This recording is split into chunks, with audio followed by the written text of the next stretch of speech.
Les gosses de riches pensent toujours que l'argent les rend invincibles. Ce soir-là, deux sales gosses ont décidé qu'une serveuse fatiguée serait une cible amusante. Ils l'ont coincée, ont attrapé une tondeuse, et ont ri pendant que des mèches blondes tombaient en paquets sur le carrelage taché du restaurant. Elle a refusé de crier. Elle les a juste fixés avec des yeux froids et vides, parce qu'elle connaissait un secret. Son mari attendait dehors, et ce n'était pas n'importe quel mari en colère. Il possédait chaque âme de cette ville. Que Dieu ait pitié de ces imbéciles. L'odeur de vieille huile de friture et de café brûlé était pratiquement imprégnée dans l'ADN de Sadie. Elle s'accrochait au polyester bon marché de son uniforme. Elle s'infiltrait dans les pores de sa peau, et elle la suivait jusqu'à son immense et silencieux penthouse au centre de la ville.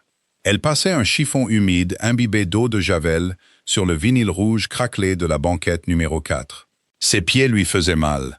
C'était une douleur sourde et lancinante qui irradiait de la voûte plantaire jusqu'à ses mollets.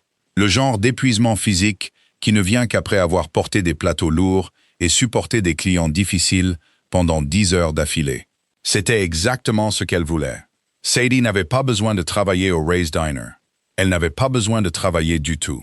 Quand votre nom de famille est Rossi, les portes s'ouvrent avant même que vous ne leviez la main pour frapper. Les gens s'inclinent. Ils rampent. Ils vous offrent le monde sur un plateau d'argent, généralement en tremblant d'une terreur à peine dissimulée. Son mari, Roman, était un homme qui déplaçait des montagnes avec un simple coup de fil. Il contrôlait les ports, les syndicats locaux et un vaste réseau souterrain de violence et d'influence. Ce réseau maintenait l'élite de la ville fermement sous son contrôle. Mais Sadie avait grandi dans un parc de caravanes rouillées, à 2 villes de là. Elle savait ce que c'était que de gratter les fonds de tiroir pour un ticket de bus. Devenir la femme de Roman l'avait propulsée dans une cage dorée. Une cage faite de galas de charité, de gardes armés et d'un luxe étouffant. Elle aimait Roman. Elle l'aimait avec un désespoir féroce et silencieux qui la terrifiait parfois. Mais elle détestait cette cage. Alors, elle a gardé son travail au restaurant sous son nom de jeune fille. Roman, un homme qui détruisait quiconque le défiait, avait simplement soupiré. Il lui avait embrassé le front, puis il avait acheté l'immeuble d'en face pour que ses hommes puissent la surveiller à distance, sans être envahissants. Ce soir-là, cependant, la surveillance avait été retirée pendant 30 minutes. Il devait gérer un raid de police soudain dans l'un des entrepôts du centre-ville. Sadie était seule. La cloche au-dessus de la porte vitrée a sonné. C'était un son métallique et strident qui a percé le faible bourdonnement des réfrigérateurs. Sadie n'a pas levé les yeux tout de suite. Elle frottait une trace collante de ketchup séché sur la table. « Trouvez une place !» a-t-elle lancé, la voix rauque après une longue journée. « J'arrive tout de suite. Je ne crois pas que je veuille trouver une place. Je crois que je veux que vous m'en trouviez une. » La voix était arrogante, pâteuse. Le genre d'intonation traînante qui ne vient qu'avec le vieil argent et l'alcool cher. Sadie s'est finalement redressée, repoussant une mèche de cheveux blonds derrière son oreille. 2 hommes se tenaient à l'entrée. Ils avaient la vingtaine bien entamée. Ils étaient habillés d'une manière qui criait la richesse décontractée. Pulls en cachemire, jeans de marque, des montres qui coûtaient plus cher que le restaurant lui-même. Ils étaient ivres, titubant légèrement. Leurs yeux étaient vitreux et cruels. Celui qui avait parlé s'est avancé. Il avait des traits fins et aristocratiques, et un rictus cruel aux lèvres. C'était Trent Dempsey. Sadie l'a reconnu d'un magazine mondain que Roman avait jeté à la poubelle 1 semaine plus tôt. Son père était un sénateur, profondément impliqué dans la corruption immobilière. À côté de lui se tenait son ombre, Logan. C'était un homme plus trapu, le visage rougeau, avec une énergie méchante et nerveuse. « On ferme dans 20 minutes », a dit Sadie, d'un ton neutre. Elle s'est essuyé les mains sur son tablier. « Si vous voulez du café, je peux vous en mettre dans un thermos à emporter. » Trent a ri. C'était un son creux et laid. Il est passé devant elle, la frôlant délibérément de l'épaule, et s'est glissé dans la banquette numéro 6. Logan l'a suivi, donnant un coup de pied dans une chaise au passage. « On ne veut pas de café, ma jolie, » a dit Trent, en se penchant en arrière et en posant ses bottes en cuir de luxe sur la banquette d'en face. « On veut à manger, un steak, à point. Et tu vas rester là à nous regarder le manger. » Sadie sentit un nœud froid et familier se serrer dans son estomac. Elle avait déjà eu affaire à des hommes comme ça. des hommes qui considéraient la classe ouvrière comme un décor interactif. « On ne sert pas de steak », a dit Sadie, sans le quitter des yeux. « Burgers, frites et œufs, c'est tout. » Et le grill est éteint. Logan a frappé la table du plat de la main, faisant trembler la salière et la poivrière. « Alors rallume-le. Tu sais qui on est ?» Les mots flottaient dans l'air, lourds et venimeux. Sadie n'a pas bronché. Elle les a juste fixés. Une partie cynique de son esprit trouvait ça presque drôle. « Tu sais qui on est ?» Si seulement il savait qui elle était. S'il savait qu'un seul texto de son téléphone prépayé les enverrait tous les deux au fond de la rivière avant le lever du soleil. Mais Sadie n'était pas Roman. Elle ne voulait pas de sang. Elle voulait juste finir son service et rentrer chez elle. « Je me fiche de qui vous êtes », a dit Sadie, sa voix baissant d'un ton, perdant l'intonation polie du service client. « Le grill est éteint. Vous pouvez partir, ou j'appelle la police. » Les yeux de Trent se sont plissés. L'amusement de l'ivresse a disparu, remplacé par une rage froide et méchante. Il détestait qu'on lui dise non. On ne lui avait jamais dit non de toute sa misérable vie de privilégié. Il a lentement retiré ses jambes de la banquette et s'est penché en avant, posant ses coudes sur la table. Gary aboyait Trent, en regardant au-delà de Sadie vers la cuisine. Gary, le gérant, a passé la tête depuis l'arrière-cuisine.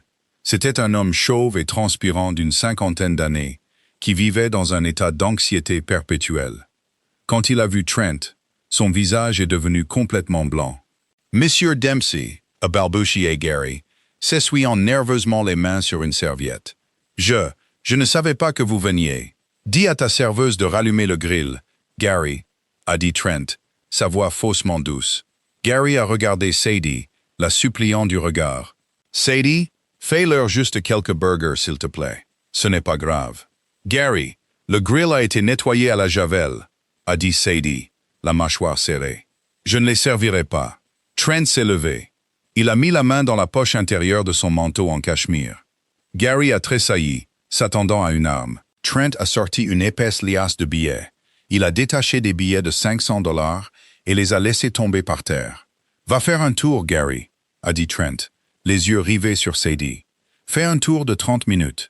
Et ferme la porte d'entrée à clé en sortant. » Sadie s'est tournée vers son gérant. « Gary, ne fais pas ça. » Gary a regardé l'argent sur le sol graisseux. Il a dégluti difficilement. Il a regardé Trent, puis Logan, qui avait sorti nonchalamment un couteau à cran d'arrêt de sa poche et se curait les ongles avec. Gary a cédé. Il n'a même pas ramassé l'argent. Il a simplement dénoué son tablier, l'a jeté sur le comptoir et a presque couru vers la sortie de secours. La lourde porte métallique a claqué, le son résonnant dans le restaurant vide. Sadie était seule avec eux. Le clic du verrou a semblé plus fort qu'un coup de feu. Logan s'est appuyé contre la porte d'entrée, retournant le panneau néon ouvert sur « Fermé ». Il a baissé les stores en plastique bon marché, les coupant de la rue.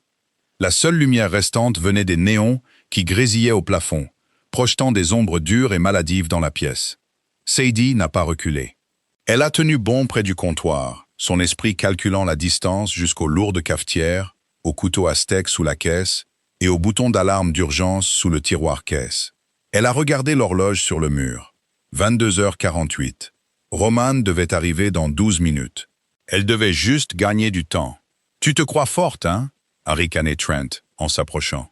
Il a envahi son espace personnel, sentant le gin éventé et l'eau de Cologne de luxe. « Regarde-toi avec ton badge, payé au salaire minimum, et tu crois que tu peux me parler de haut? »« Je pense que tu es pathétique, » a dit Sadie. Sa voix était stable, mais son cœur battait la chamade contre ses côtes. Un adulte qui fait un caprice pour un burger. La main de Trent a jailli plus vite qu'elle ne s'y attendait. Le revers l'a frappé en pleine pommette, la lourde bague en or à son index mordant sa peau. La force du coup a fait reculer Sadie en titubant, sa hanche heurtant douloureusement le bord du comptoir. Elle a senti le goût du cuivre. Du sang chaud s'est accumulé au coin de sa bouche. Elle l'a craché par terre, s'essuyant la lèvre du dos de la main. Logan a ri. « Elle a du caractère, Trent. Je crois qu'elle a besoin d'apprendre les bonnes manières. »« Oh, elle va apprendre, » a dit Trent, enlevant son manteau et le posant soigneusement sur un tabouret. « Ma copine m'a quitté aujourd'hui, tu sais. Elle a dit que j'étais trop autoritaire. Elle a dit que je ne respectais pas les femmes. Tu peux croire ça? Je me demande bien pourquoi, » a marmonné Sadie. Trent s'est jeté sur elle. « Il l'a attrapée par le devant de son uniforme, la soulevant légèrement sur la pointe des pieds, et l'a violemment plaquée contre le comptoir. Le souffle de Sadie a quitté ses poumons dans une ruée violente. Logan s'est approché, a rangé son couteau et a attrapé les poignets de Sadie, les immobilisant dans son dos. Elle s'est débattue. Elle a donné un coup de pied, ses lourdes chaussures de travail heurtant le tibia de Trent. Il a grogné de douleur et l'a frappé violemment à l'estomac. Sadie s'est pliée en deux, suffocant. Toute sa combativité s'est temporairement évanouie alors qu'elle luttait juste pour aspirer de l'air. « Traîne-la jusqu'à la chaise », a ordonné Trent. Logan l'a poussée en avant, la forçant à s'asseoir sur la chaise de bureau à roulettes que Gary gardait près de la caisse. Il a sorti un collier de serrage de sa poche, quelque chose qu'il transportait clairement pour les situations sordides, et a attaché ses poignets aux accoudoirs. Sadie respirait lourdement, du sang coulant de sa lèvre fendue sur le col de son uniforme. Elle a forcé son esprit à se réfugier dans un endroit calme et détaché. La panique la tuerait. Elle a regardé Trent, son expression totalement vide de peur. Ça l'a déstabilisée. Il voulait qu'elle pleure. Il voulait qu'elle le supplie. « Qu'est-ce que tu fais, Trent ?» a demandé Logan, en regardant Trent se diriger vers un sac de courses qu'il avait apporté. « J'ai acheté ça à la pharmacie ouverte 24 heures sur 24, au bout de la rue, » a dit Trent, en sortant une lourde boîte en carton noir. Il l'a déchirée, jetant l'emballage par terre. « J'allais tondre le stupide caniche de la voisine pour les faire chier.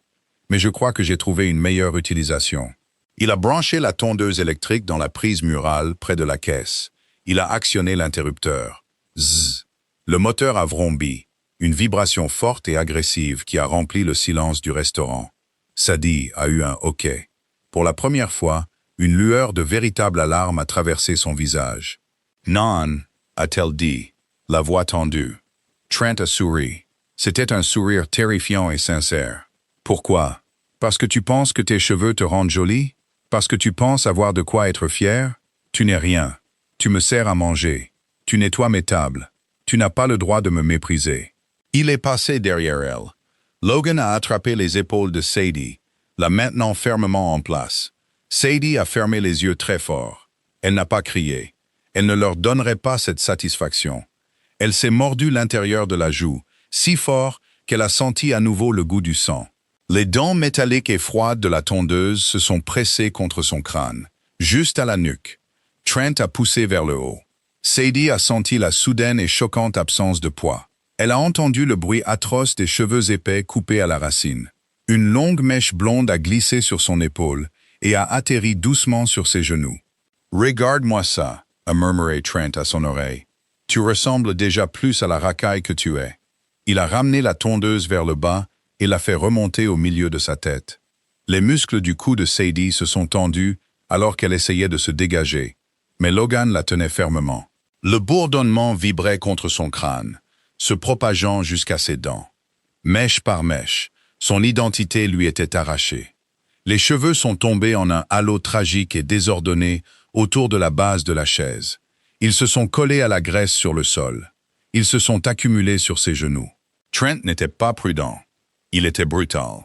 Le métal chaud de la tondeuse éraflait et brûlait son cuir chevelu, entaillant la peau à plusieurs endroits. Du sang perlait sur sa tête nue, se mélangeant à sa sueur. Logan regardait, un sourire tordu sur le visage. On dirait un chien malade. Trent a ri, éteignant la tondeuse.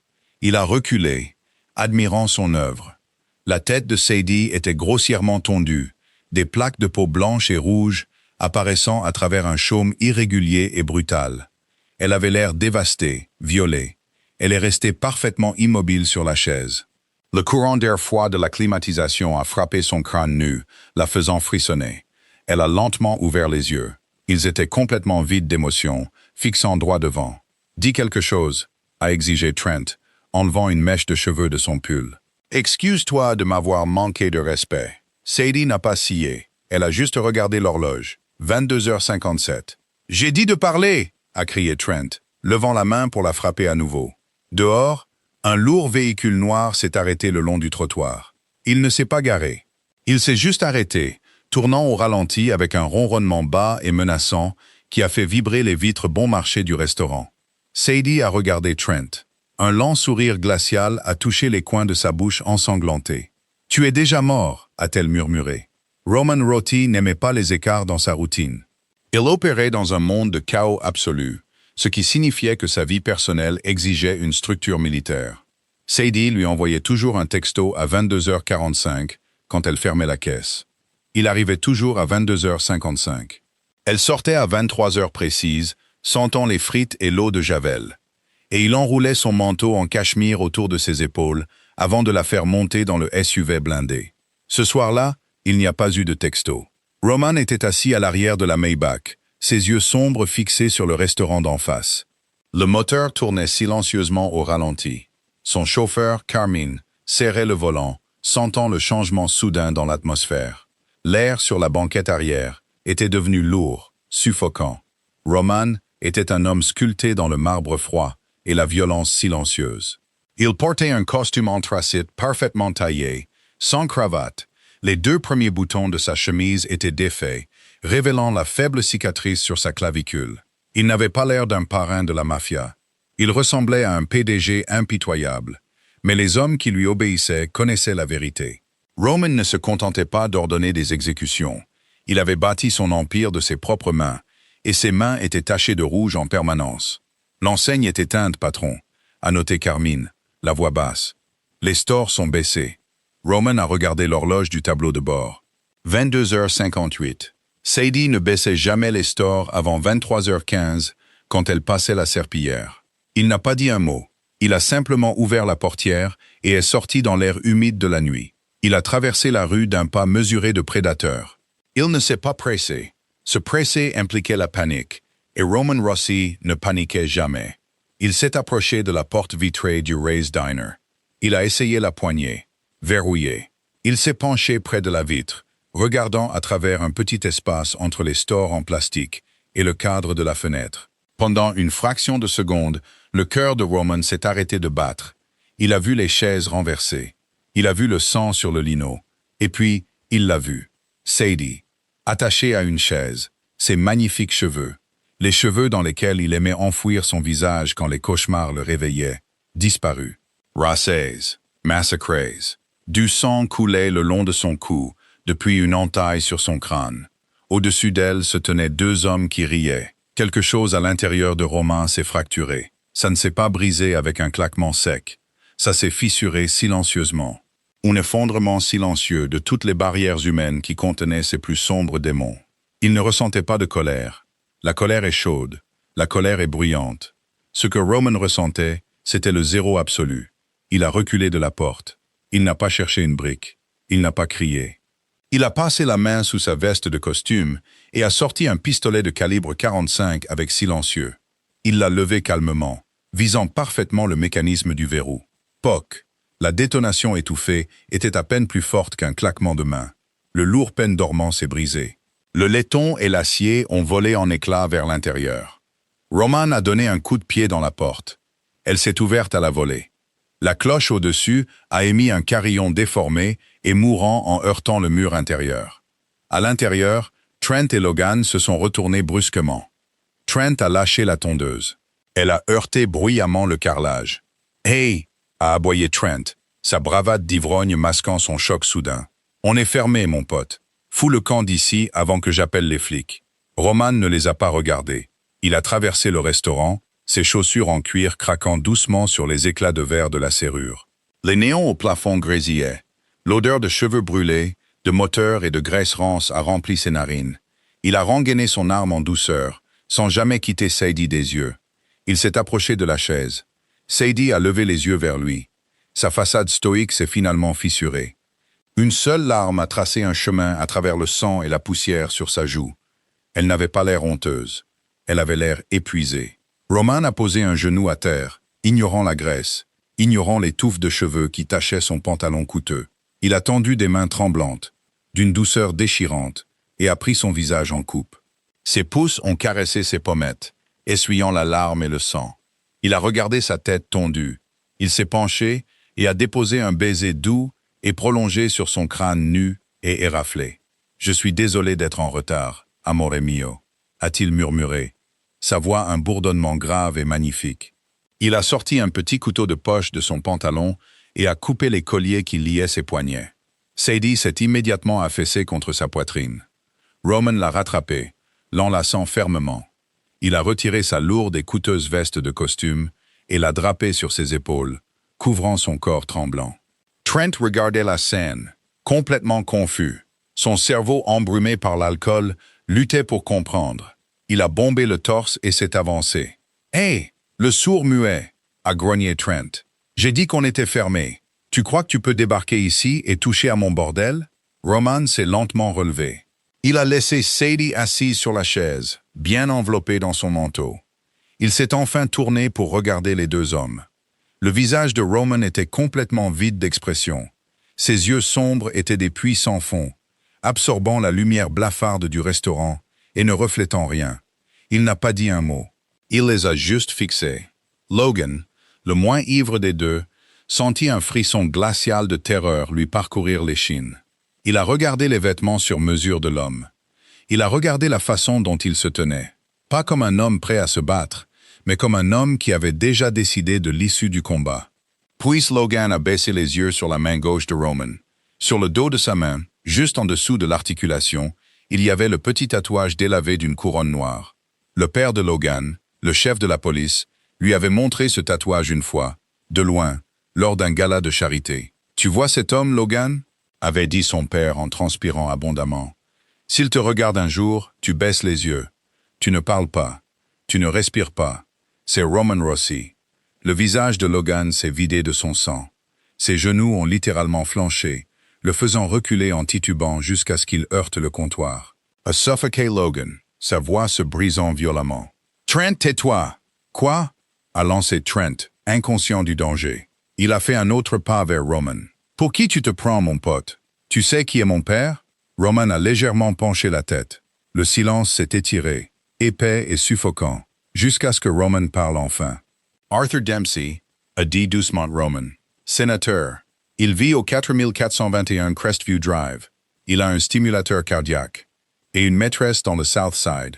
Il la paye via une société écran. » Trent s'est figé. Sa bouche s'est ouverte, mais aucun son n'en est sorti. Roman a fait un seul pas mesuré en avant. « C'est un homme utile », a poursuivi Roman, d'un ton conversationnel. Pourtant, l'air autour de lui semblait gelé. « J'ai dîné avec lui mardi dernier. Je lui ai dit qu'il avait un brillant avenir dans cette ville, tant qu'il se souvenait à qui elle appartenait. » Roman a baissé les yeux sur la tondeuse par terre. Il a regardé les mèches de cheveux blonds éparpillées sur le carrelage sale. Puis il a relevé ses yeux sombres vers Trent. « Mais depuis 60 secondes, » a murmuré Roman, sa voix vibrant d'une promesse terrifiante et impie. La lignée d'Arthur Dempsey s'arrête ce soir. Trent Dempsey était une créature bâtie sur une vie sans conséquences. Quand il cassait une fenêtre, un chèque était signé.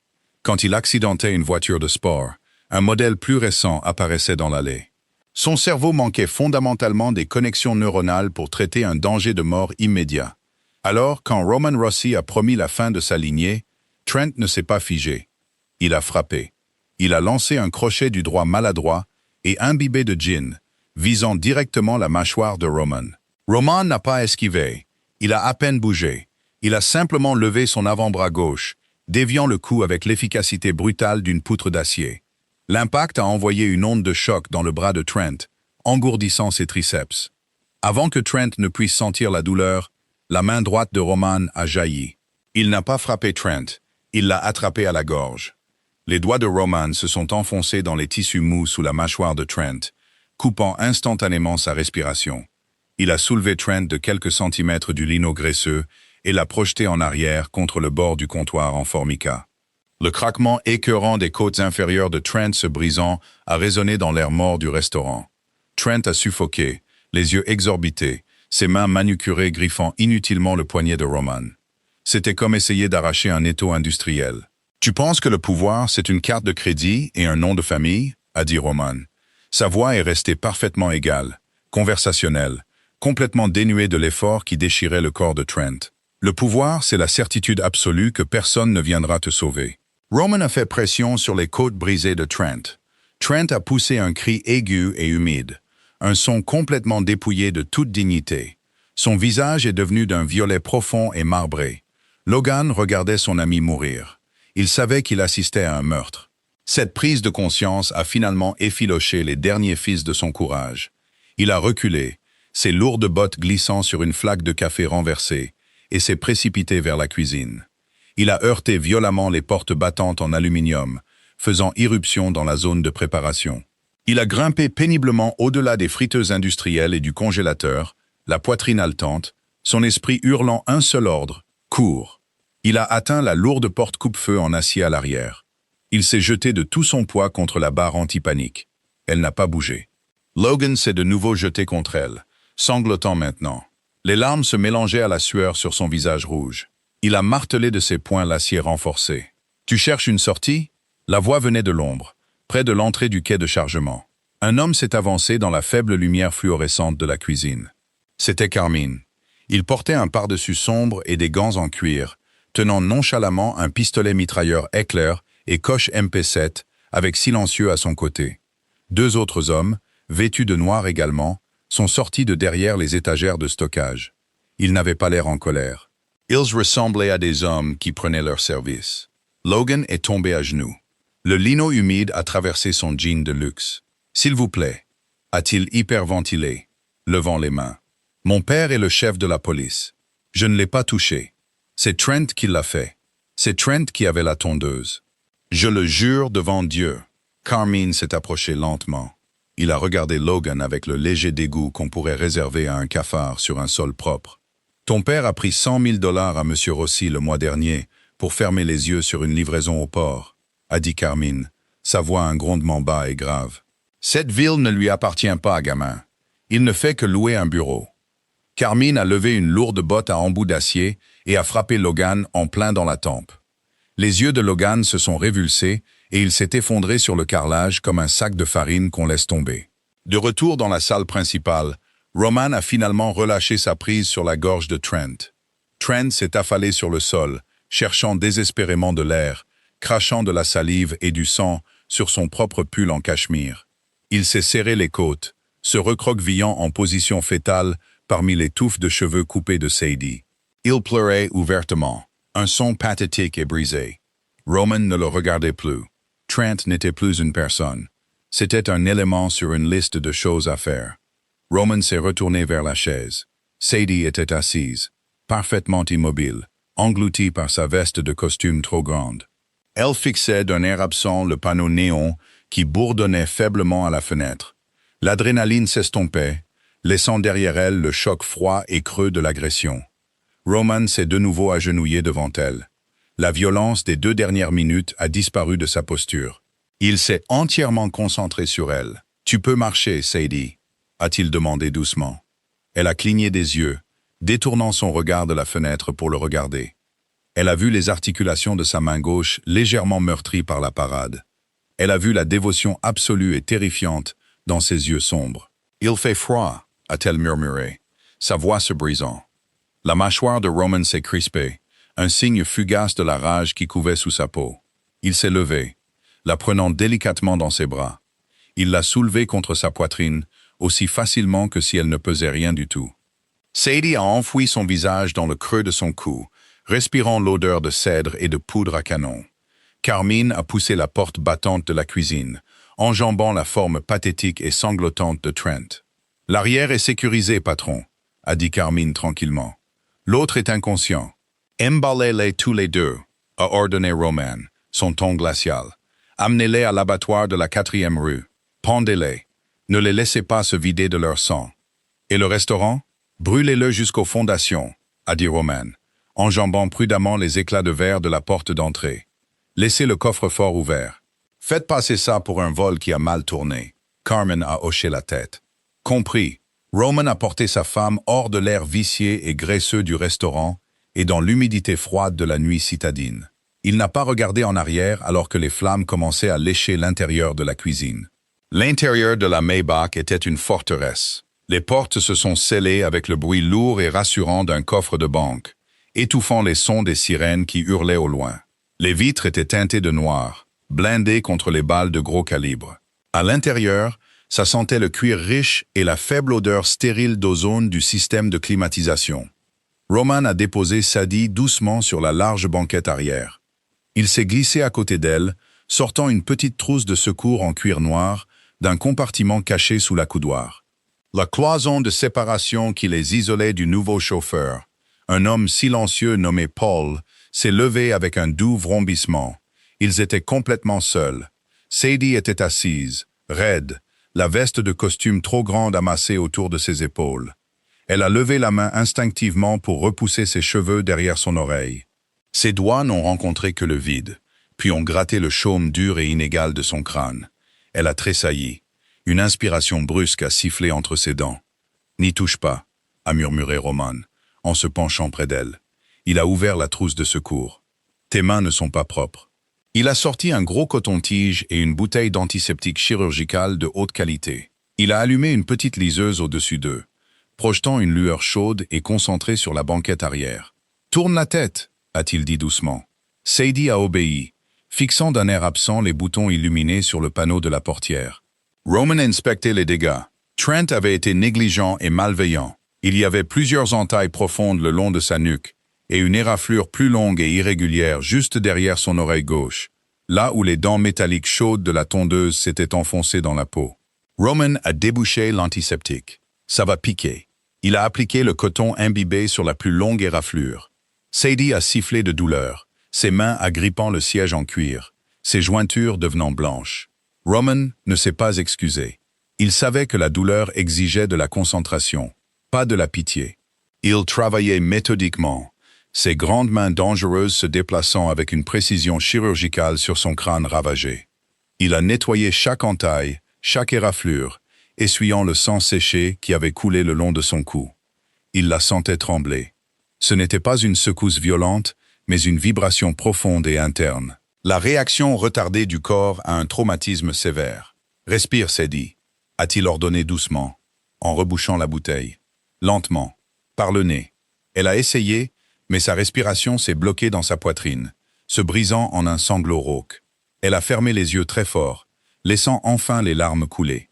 Elles ont tracé un chemin à travers la crasse sur son visage, tombant silencieusement sur la sellerie en cuir. « Je ressemble à un monstre », a-t-elle suffoqué. C'était une pensée vaine, elle le savait. Une préoccupation superficielle par rapport à ce qui aurait pu arriver. Mais la violation était viscérale. Il lui avait arraché une partie de son identité juste parce qu'il s'ennuyait. Roman a laissé tomber le coton-tige dans une poubelle. Il a tendu les mains, a pris son visage entre ses paumes. Il l'a forcé à le regarder. « Regarde-moi », a-t-il exigé. Sa voix a baissé à un registre qui commandait une obéissance absolue. Sadie a ouvert ses yeux larmoyants, rencontrant son regard sombre et intense. « Tu es ma femme », a dit Roman, en insistant sur chaque syllabe. « Tu es Sadie Rossi.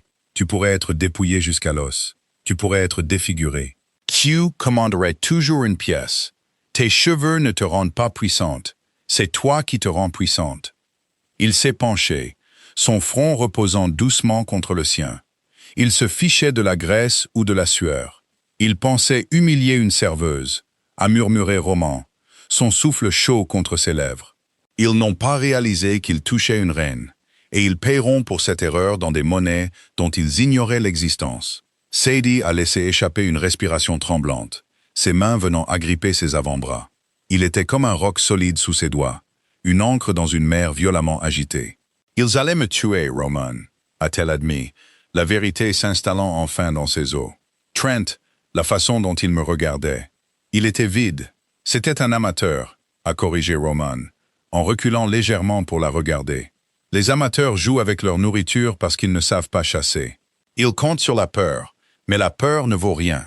Il a tendu la main et a sorti une lourde couverture en cachemire du compartiment, la drapant sur ses jambes, la bordant solidement autour de sa taille. « J'en ai fini avec le restaurant », a dit Sadie doucement, en regardant ses mains. « Je pensais que ça me gardait les pieds sur terre. Je pensais que ça me rappelait qui j'étais avant tout ça. » Elle a fait un vague geste vers le luxe de la voiture. « Mais ça a juste fait de moi une cible. Tu essayais de t'accrocher à un fantôme, » a dit Roman doucement. « Il n'y a plus d'avant, Sadie. Il n'y a que nous. Et quiconque touche à ce qui est à moi cesse d'exister. » La voiture a glissé doucement sur la rampe d'accès privé de leur gratte-ciel, les plongeant dans la pénombre souterraine du garage sécurisé. Le moteur s'est arrêté. Roman n'a pas attendu que Paul ouvre la porte. Il l'a ouverte d'un coup de pied, soulevant de nouveau Sadie dans ses bras. Il l'a portée jusqu'à l'ascenseur privé, passant sa bague biométrique sur le scanner. Les portes se sont refermées, les scellant dans une boîte d'acier qui filait vers le penthouse. « Je veux une douche », a marmonné Sadie contre sa clavicule, l'épuisement l'entraînant finalement dans une lourde léthargie narcotique. « Je veux enlever cette odeur de moi. Tu dormiras d'abord », a décidé Roman. « Je vais te nettoyer. Je m'en occupe. » L'ascenseur a sonné, s'ouvrant directement sur le hall du penthouse. C'était une vaste étendue de baies vitrées, de bois sombres et de marbre froid. Les lumières de la ville scintillaient en dessous d'eux. Des millions d'âmes ignorantes dormant dans le noir, complètement inconscientes des guerres invisibles qui se déroulaient au-dessus de leur tête. Roman l'a portée jusqu'à la chambre principale. Il l'a déposée sur le bord de l'immense lit, lui retirant ses chaussures d'uniforme bon marché et tachées de sang. Il a déboutonné l'uniforme de restaurant en ruine, le lui enlevant jusqu'à ce qu'elle ne soit plus qu'en sous-vêtements.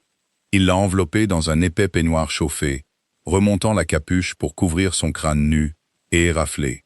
Il l'a bordée dans le lit, remontant la lourde couette jusqu'à son menton.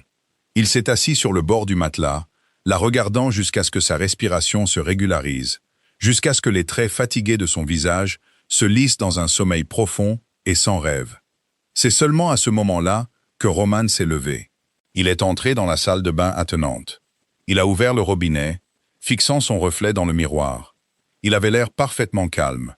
Son costume était légèrement froissé, sa chemise déboutonnée, mais son visage était un masque impénétrable. Il a baissé les yeux sur ses mains. Il a ouvert l'eau chaude, la laissant ébouillanter sa peau pendant qu'il frottait le sang de Trent Dempsey sous ses ongles. Le temps de la douceur était terminé. Maintenant, la machine devait se réveiller. Le bureau de Roman était une chambre forte insonorisée à l'autre bout du penthouse. Il ne contenait ni art, ni photos personnelles, ni distractions. Il abritait un immense bureau en acajou, une batterie de serveurs cryptés et une vue panoramique sur le quartier financier. Il est entré, fermant la lourde porte en chêne derrière lui.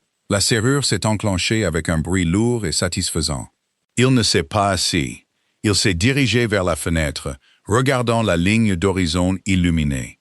Il a sorti un élégant téléphone satellite crypté de sa poche. Il n'a pas utilisé de liste de contacts. Il a composé une séquence de 20 chiffres de mémoire. Ça a sonné 2 fois. « Parlez », a répondu une voix. C'était Vincent, l'architecte financier en chef de Roman. Un homme qui pouvait faire s'effondrer l'économie d'un petit pays avec un ordinateur portable et une tasse de café. « Arthur Dempsey », a dit Roman. « Le sénateur ?» a demandé Vincent, le cliquetis d'un clavier déjà audible en arrière-plan. « J'ai son dossier. Nous le laissons détourner les contrats de logements municipaux depuis 18 mois. Il est utile. Il est obsolète », a corrigé Roman. « Liquidez-le. » Le cliquetis du clavier s'est arrêté une fraction de seconde. « Extraction totale ? Je le veux sans le sou au lever du soleil », a ordonné Roman, sa voix froide et précise. « Videz ses comptes offshore au Caïman. Redirigez les fonds via les sociétés écrans à Malte, puis coupez les ponts. Saisissez la propriété de Crestview. Déclenchez les appels de marge sur son portefeuille d'actions. Et Vincent ? Oui, monsieur Rossi. Prenez le dossier de chantage sur sa maîtresse.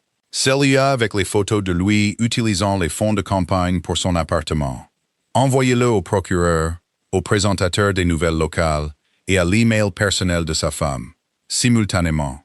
Ce sera fait dans 20 minutes, a promis Vincent. Il se réveillera sans rien. Roman a raccroché. Il n'a pas ressenti une vague de triomphe. Détruire financièrement la vie d'un homme n'était qu'une saisie de données. C'était le prologue. Il a composé un 2e numéro. Rossi, a répondu Dominique, le chef de la division d'exécution de Roman. Dominique était un fantôme, un homme qui organisait la violence avec le soin méticuleux d'un organisateur de mariage. Situation, a exigé Roman. Carmine a amené les colis à l'abattoir de la 4e, a rapporté Dominique. Ils sont conscients. Ils sont suspendus au rail. Le plus jeune, Logan, s'est pissé dessus 2 fois. Le gamin Dempsey réclame un avocat. Roman a expiré lentement, regardant un avion clignoter dans le ciel nocturne. Le congélateur est-il actif? Réglé sur moins 30 degrés Celsius. Bien, a dit Roman. Prends le téléphone de Logan. Envoie un texto à son père, le chef de la police. Dis-lui que son fils a décidé de faire un voyage spontané en Europe et qu'il ne sera pas joignable. Puis casse le téléphone. Et le gamin Dempsey? Laisse-le pendu, a instruit Roman. Laisse-le sentir le froid. Laisse ses côtes brisées lui faire mal dans l'air glacial. Je le veux éveillé et parfaitement conscient de son environnement. Combien de temps on les garde, patron? Roman s'est détourné de la fenêtre, se dirigeant vers son bureau. Il a ouvert une lourde cave à cigares, en a sorti un, mais ne l'a pas allumé. Il a juste roulé le tabac sec entre ses doigts, appréciant la sensation tactile. Jusqu'à ce qu'Arthur Dempsey réalise qu'il n'a plus rien à offrir, a dit doucement Roman. Le sénateur va se réveiller demain matin avec une carrière détruite, un compte en banque gelé et une femme qui demande le divorce. Il essaiera d'appeler son fils pour se réconforter. Son fils ne répondra pas, a noté Dominique, un sourire sinistre évident dans sa voix. Exactement. Arthur paniquera.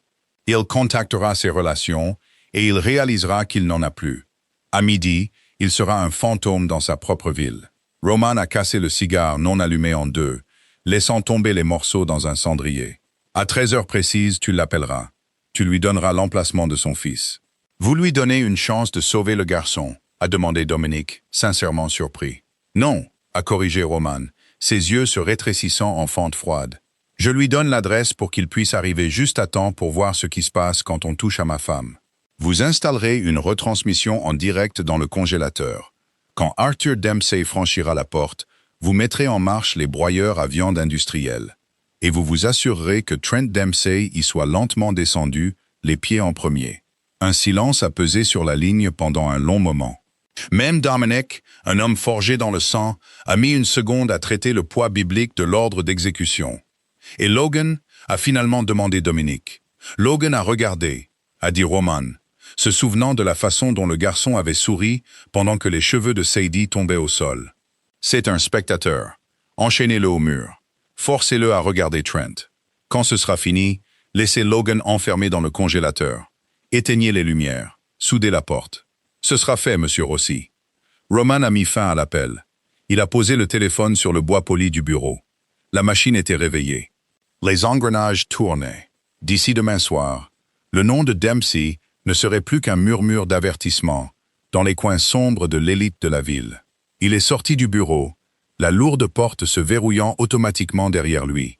Il est retourné dans la chambre principale.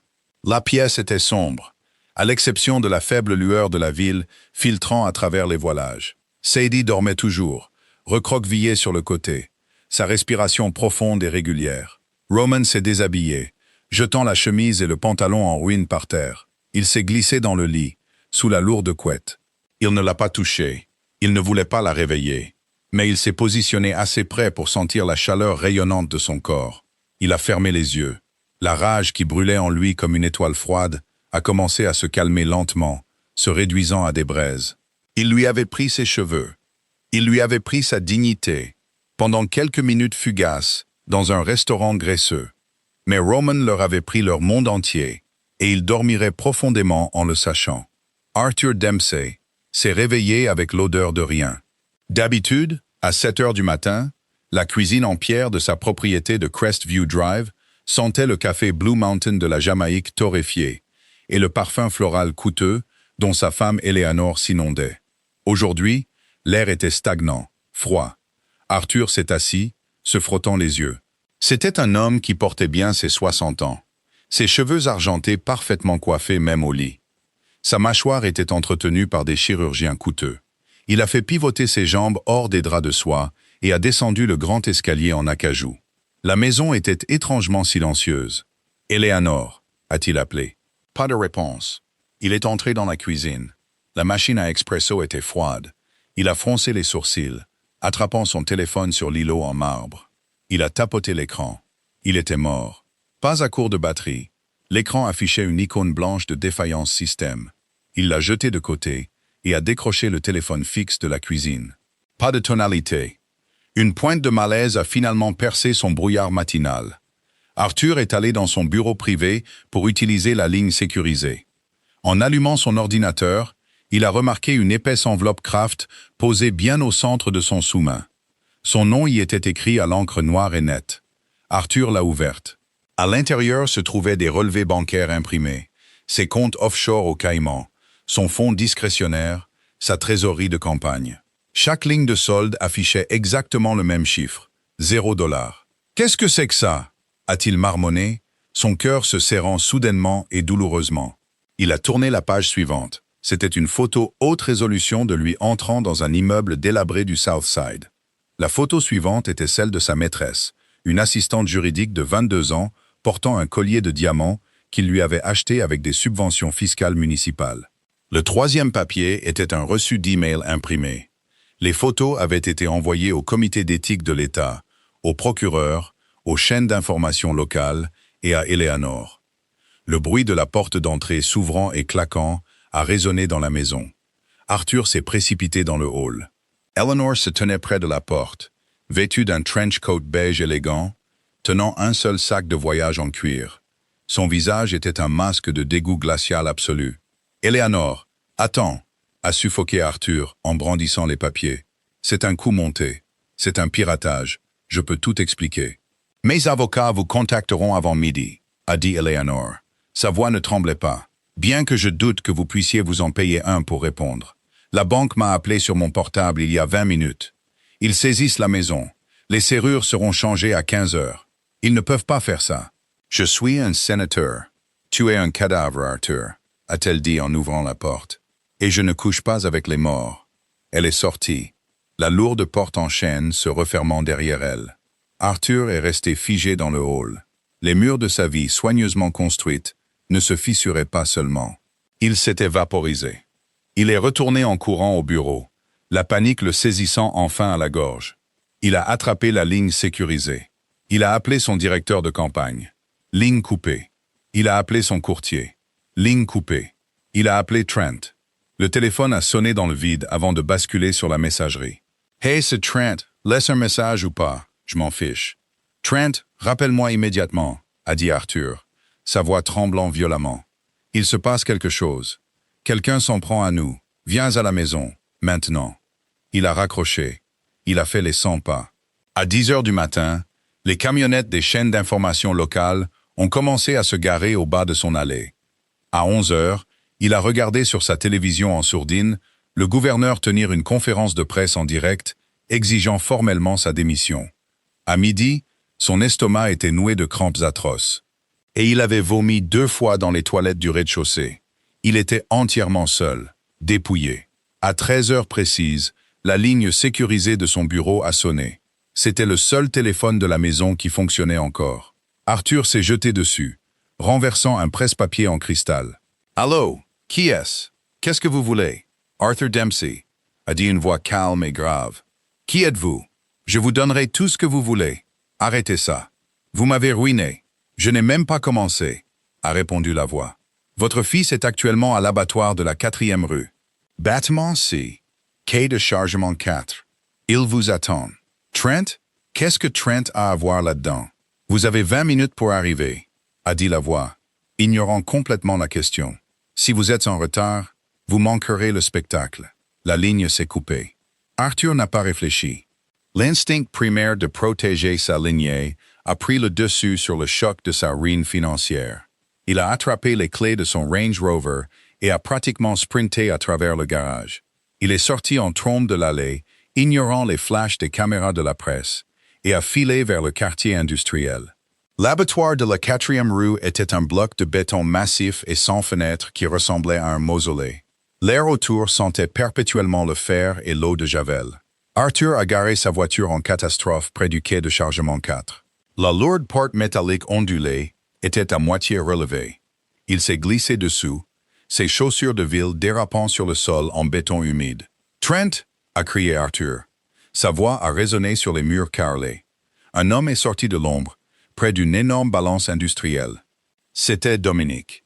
Il portait une lourde parka isolée et tenait une épaisse télécommande en acier dans sa main gantée. « Sénateur », a dit Dominique, en hochant poliment la tête. « Par ici. »« Où est mon fils ?» a exigé Arthur, essayant de projeter une autorité qu'il ne possédait plus. « Vous commettez un crime fédéral. Je veux voir mon fils. »« Vous le verrez », a dit Dominique. Il s'est retourné et s'est dirigé vers une énorme porte en acier avec une épaisse couche de givre autour des charnières. Au-dessus de la porte, un affichage numérique rouge indiquait moins 30 degrés Celsius. Dominic a déverrouillé la lourde barre et a ouvert la porte.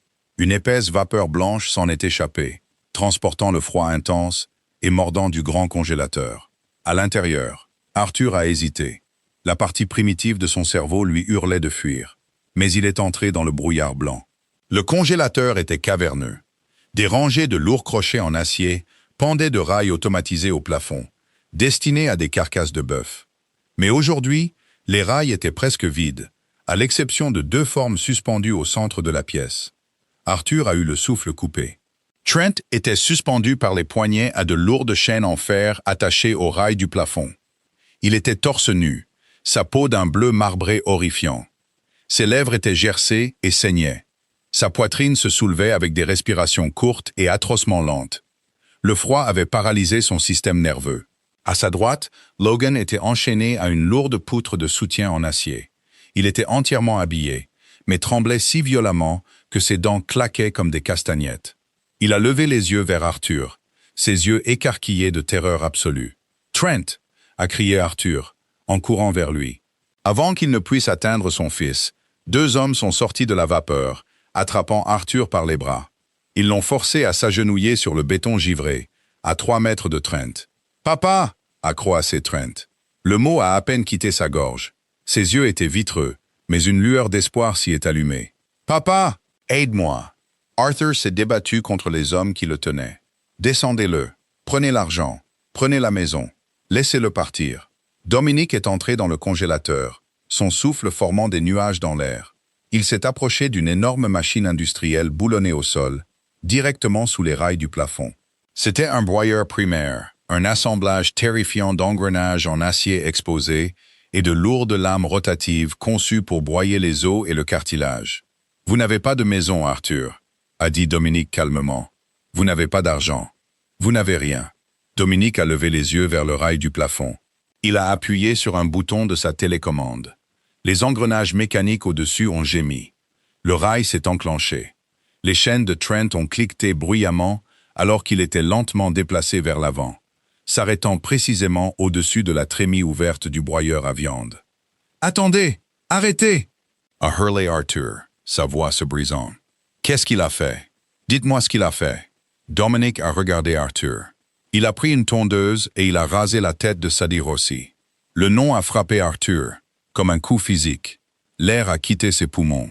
Rossi. Chaque politicien, chaque flic, chaque juge de la ville connaissait ce nom. C'était la ligne à ne pas franchir. On ne la touchait pas. On ne la regardait même pas. Arthur a regardé son fils. Trent ne comprenait pas le nom. Trent n'était qu'un gosse pourri gâté, qui s'en était pris à la mauvaise serveuse. Il ne savait pas, a supplié Arthur, les larmes gelant sur ses joues. C'est un idiot. Il était ivre. S'il vous plaît. Il ne savait pas. L'ignorance n'est pas une excuse, a dit Dominic. Dominic a appuyé sur le bouton vert du broyeur. Avec un rugissement mécanique assourdissant, les énormes lames d'acier à l'intérieur de la trémie ont commencé à tourner. Le bruit était absolu, vibrant à travers le sol en béton, noyant le bourdonnement des unités de réfrigération. « Non! Non !» a crié Arthur, se débattant sauvagement contre les hommes qui le tenaient. Dominic a appuyé sur un autre bouton de la télécommande. Le treuil motorisé qui tenait les chaînes de Trent s'est mis en marche. Trent a poussé un cri faible et rauque en se sentant descendre centimètre par centimètre. L'air glacial qui passait le long de ses jambes a été remplacé par la chaleur mécanique des lames qui tournaient en dessous de lui. « Papa !» a crié Trent, l'adrénaline prenant enfin le dessus sur l'hypothermie. Il a agité frénétiquement les jambes, mais il n'y avait rien contre quoi frapper. « Papa, s'il te plaît !» Arthur a sangloté, regardant son fils descendre. « Prenez-moi, s'il vous plaît. Laissez-le partir et prenez-moi. » Dominic n'a pas scié. Il n'a pas souri. Il a juste maintenu le bouton enfoncé. Les pieds nus de Trent ont atteint le haut de la trémie. Logan, enchaîné au mur, a fermé les yeux et a commencé à hurler. Un gémissement aigu et ininterrompu d'horreur absolue. Le treuil ne s'est pas arrêté. Arthur a fermé les yeux très fort et a enfoui son visage dans sa poitrine. Il ne pouvait pas regarder, mais il ne pouvait pas arrêter le son.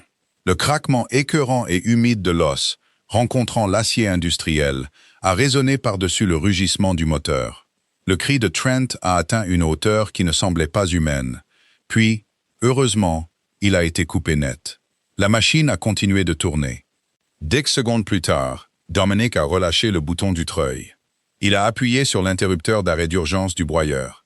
Les lourdes lames d'acier ont ralenti, s'immobilisant. Le bruit assourdissant s'est estompé, remplacé par le bourdonnement du congélateur et le son de Logan vomissant violemment dans le coin. Arthur n'a pas levé les yeux. Il est resté à genoux, le front pressé contre le béton gelé, son corps secoué de hoquets secs et silencieux. « Votre lignée s'arrête aujourd'hui, Arthur », a dit Dominic. Le manque d'émotion dans sa voix était la partie la plus terrifiante de toutes. « Vous êtes libre de partir. Vivez une longue et misérable vie dans la poussière. » Les hommes ont relâché Arthur. Il ne s'est pas levé. Il est juste resté recroquevillé sur le sol, une coquille vide d'homme. Dominic s'est tourné vers Logan. Logan hyperventilait, s'étouffant dans son propre vomi, tirant frénétiquement sur les chaînes qui le liaient au pilier. « Monsieur Rossi voulait que je vous transmette un message », a dit Dominic en se dirigeant vers la sortie. « Je ne dirai rien », a sangloté Logan, sa voix brisée. « Je le jure devant Dieu, je n'ai rien fait, je n'ai fait que regarder. »« Exactement », a dit Dominic. Il est sorti dans le couloir. Il a attrapé la lourde poignée en acier de la porte du congélateur. « Non, attendez, ne me laissez pas ici », a crié Logan, les chaînes cliquetant furieusement. « S'il vous plaît, profitez de la vue », a dit Dominic. Il a claqué la lourde porte. La serrure s'est enclenchée avec un clic fort et final. Un instant plus tard, les lumières du congélateur se sont éteintes, plongeant Logan dans une obscurité glaciale et absolue. Dehors, Carmine s'est avancé avec un lourd chalumeau industriel. Il a baissé son masque, a allumé la flamme et a commencé à souder les bords de la porte du congélateur au cadre. Le soleil du matin filtrait lourdement à travers les baies vitrées du penthouse, projetant de longues ombres chaudes et géométriques sur le parquet. Sadie s'est réveillée lentement. Pendant quelques secondes de bonheur, l'épuisement a tenu à distance le souvenir du restaurant. Elle s'est étirée, sentant le coton lourd et coûteux des draps contre sa peau. Puis, elle a bougé la tête sur l'oreiller. La friction était anormale. Au lieu du doux glissement des cheveux, elle a senti le contact rugueux et dur du chaume inégal contre la tête d'oreiller. Le souvenir l'a frappé d'un seul coup.